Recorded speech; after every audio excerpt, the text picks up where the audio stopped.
नमस्कार दोस्तों, एक बार फिर से स्वागत है आपका हमारे YouTube channel RN education hub में।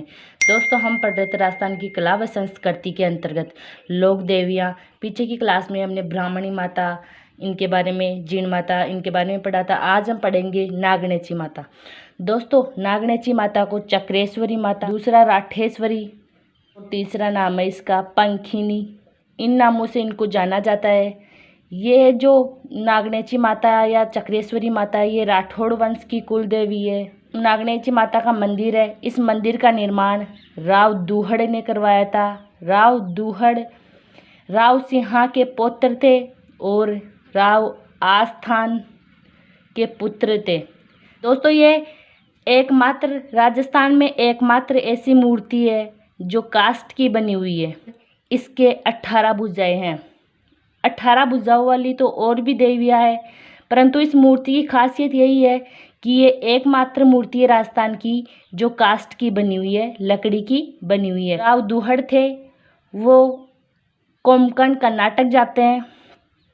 कोंकण कर्नाटक से इस मूर्ति को लाते हैं और नागाना गांव बाड़मेर, नागाना गांव पंचपदरा तहसील बाड़मेर में लाकर इस मूर्ति को स्थापित करते हैं। और नागाना गांव में इस मूर्ति को स्थापित करने के कारण ही इस चक्रेश्वरी माता को नागणेची माता के नाम से जाना गया है।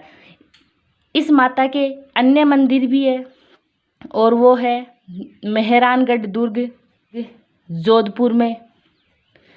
इस मेहरानगढ़ दुर्ग में भी जो स्थान है वो है जनानी ड्योढ़ी में इसका मंदिर बना हुआ है। दोस्तों, जो ये मेहरानगढ़ दुर्ग है, इसको ऊपर से देखने पर भारत के नक्शे के समान दिखता है ये मेहरानगढ़ दुर्ग। दूसरा इसका अन्य मंदिर है जूनागढ़ बीकानेर में। जूनागढ़ बीकानेर में देश आज़ाद हुआ था तब हमारे यहाँ 19 रियासतें थी और 3 ठिकाने थे। इन 19 रियासतों में से 3 रियासतें राठौड़ों की थी और 2 रियासतें थी जो यादवों की थी। 3 रियासतें राठौड़ों की कौन कौन सी थी? मारवाड़ के राठौड़ थे। मारवाड़ के राठौड़ थे, उनकी एक शाखा थी किशनगढ़ में, अजमेर में। किशनगढ़ अजमेर में थी एक शाखा, दूसरी शाखा इनकी बीकानेर में। ये इनकी राठौड़ों की 3 रियासतें थी। और ऐसा कहा जाता है या ऐसी किंवदंती है, ये जो नागणेची माता है इसकी मूर्ति राव दुहड़ कैसे लाए थे उसके बारे में एक स्टोरी भी है। ऐसा कहते हैं कि एक बार जब राव दुहड़ अपने ननिहाल जाते हैं, बालक होते हैं ना, तब अपने ननिहाल जाते हैं और अपने मामा की बड़ी हुई तोंद को देखकर ये हंसते हैं। तब मामा को गुस्सा आ जाता है और कड़वे और सच्चे वचन बोलते हैं कि तुम्हारे दादाजी तो तुम्हारी कुल देवी की मूर्ति भी नहीं ला सके, तभी तो तुम्हारा कोई ठौर और ठिकाना नहीं है। जब इनको गुस्सा आ जाता है और ये नाराज़ होकर अपने पिता आस्थान के पास आ जाते हैं। जब ये अपने पिता आस्थान के पास आ जाते हैं कि जब ये बालक थे तो ये एक बार तपस्या करने माता की मूर्ति लाने के लिए जंगल में चले जाते हैं। और जंगल में जब माता की तपस्या करते हैं तो माता साक्षात प्रकट होकर इसको बोलती है कि अभी तुम बालक हो और तुम्हारी जो कुल देवी है उसकी मूर्ति कन्नौज में, और बड़े होकर इसको लेके आना। जब फिर एक दिन इनके पिता आस्थान की मृत्यु हो जाती है तो ये खेड़ के शासक राव दुहड़ बन जाते हैं। खेड़ के शासक बनने के बाद ये कन्नौज के लिए रवाना हो जाते हैं और नागणेची माता की मूर्ति को लाने के लिए, जो चक्रेश्वरी माता थी इनकी मूर्ति को लाने के लिए जब ये कन्नौज में पहुंचते हैं तो शाश्वत ब्राह्मण लाहोटा लुम्ब ऋषि, शाश्वत ब्राह्मण लाहोटा लुम्ब ऋषि जो थे वो इन्हें इनकी माता चक्रेश्वरी के दर्शन करवाते हैं। और चक्रेश्वरी माता के दर्शन करने के बाद ये विधिवत रूप से लाने के लिए तैयार हो जाते हैं। तो माता साक्षात बोलकर बोलती है कि रुको, मैं तुम्हारे साथ पंखिनी के रूप में चलूँगी, पंखिनी के रूप में। तभी से इनका नाम पंखिनी भी है। तो ये ऐसे बोलते हैं कि मेरे को पता कैसे चलेगा कि पंखिनी के रूप में आप चल रहे हो? जब वो बोलती है मैं आपको दिखती रहूँगी, लेकिन शर्त यह है कि बीच में कहीं पे रुकना नहीं है।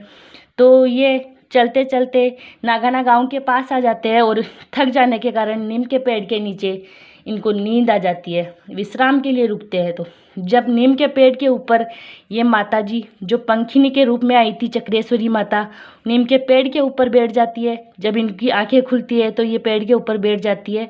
और ये जब घोड़े पे चढ़ के रवाना होने के लिए, स्टार्ट होने के लिए घोड़े पे चढ़ते हैं तो ये बोलती है, मैंने पहले ही बोला था आपको कि जहाँ रुकोगे वहीं मैं स्थापित हो जाऊंगी। फिर बोलती है कि कल सुबह प्रातः जितनी दूर में तुम्हारा घोड़ा शाम से पहले घुमाओगे वही मेरा मठ हो जाएगा, उतनी दूरी में मैं पूजी जाऊँ। और ग्वालों से बोल देना कि वो हाँक के नहीं, जब मैं यहाँ प्रकट हूँ तब मूर्ति के रूप में। तो वो ग्वालों को बोल देते हैं दुहड़, और ये अपना घोड़ा घुमाते हैं। फिर जब ये प्रकट होती है तो भयंकर बिजलियाँ चमकती है और इनकी मूर्ति आदि ऊपर निकल जाती है। गवाले इधर उधर भगने लगते हैं, गायें भगने लगती है। तो उनकी आदत के अनुसार वो गायों को हाँक देते हैं और ये मूर्ति वहीं रुक जाती है। ये होनी को नमस्कार करके यहीं पर इनकी जो मूर्ति निकली थी यहीं पर नागाना गांव में इनका मंदिर स्थापित कर देते हैं राव दुहड़ जी। और ये नीम के पेड़ के ऊपर आके बैठी थी, इसी कारण राठौड़ वंश के लोग जो है वो नीम के पेड़ को कभी जलाते नहीं है और कभी काटते भी नहीं है। यही कारण है इनका नाम पंखिनी भी इसीलिए पड़ा कि ये पंखिनी के रूप में या पक्षिनी के रूप में इनके साथ आई थी। इनका जो मूल नाम था वो था चक्रेश्वरी माता, और नागाना गांव में स्थित होने के कारण इनको नागनेची माता कहा गया। और अब अपन नेक्स्ट देखेंगे चामुंडा माता। चामुंडा माता राठौड़ वंश की आराध्य देवी है। इनका जो मंदिर है वो मेहरानगढ़ दुर्ग जोधपुर में। इस मंदिर का निर्माण राव जोधा करवाते हैं। 1857 के अंतर्गत जो 1857 की क्रांति चल रही थी तब इस मंदिर के ऊपर बिजली गिर जाती है और ये मंदिर पूरा अस्त व्यस्त हो जाता है। कोई भी पत्थर एक दूसरे के ऊपर नहीं रहता, सारे पत्थर फैल जाते हैं, पर माता की मूर्ति सुरक्षित रहती है। और जो दीपक जलाते हैं वो सुबह तक दीपक जल रहा होता है। तब इसी चमत्कार को देखते हुए तात्कालिक 1857 के जो शासक थे राव तख्त सिंह इस मंदिर का पुनः निर्माण करवाते हैं और इसमें मेला चैत्र व आश्विन नवरात्रे में लगता है। हर माता के मंदिर में मेला चैत्र व आश्विन नवरात्रे साल में 2 बार लगता है। इस मंदिर में 2008 में भयंकर भगदड़ मच गई थी, बहुत से लोगों की मौत हो गई थी और इसकी जांच के लिए एक समिति बनाई गई थी और उस समिति का नाम था डॉक्टर जसराज चोपड़ा समिति। और ये क्वेश्चन इम्पोर्टेंट है, कई बार एग्जाम में पूछा गया है। डॉक्टर जसराज चोपड़ा समिति कब बनाई गई थी? ये 2008 में बनाई गई थी। और ये क्यों बनाई गई थी? माता के मंदिर में जो चामुंडा माता थी इनके मंदिर में भगदड़ मच गई थी और उसकी जांच के लिए जो समिति बनाई गई थी उसी को बोलते हैं डॉक्टर जसराज चोपड़ा समिति। और ये क्वेश्चन इम्पोर्टेंट है। आगे हम पढ़ेंगे आई माता या बिलाड़ा माता। आई माता बिलाड़ा गांव में स्थित होने के कारण इसको बिलाड़ा माता के नाम से भी जाना गया। आई माता या बिलाड़ा माता। ये आई माता जो थी ये रामदेव जी की शिष्य थी और रामदेव जी की शिष्य आई माता ने नीम के पेड़ के नीचे आई पंथ चलाया था।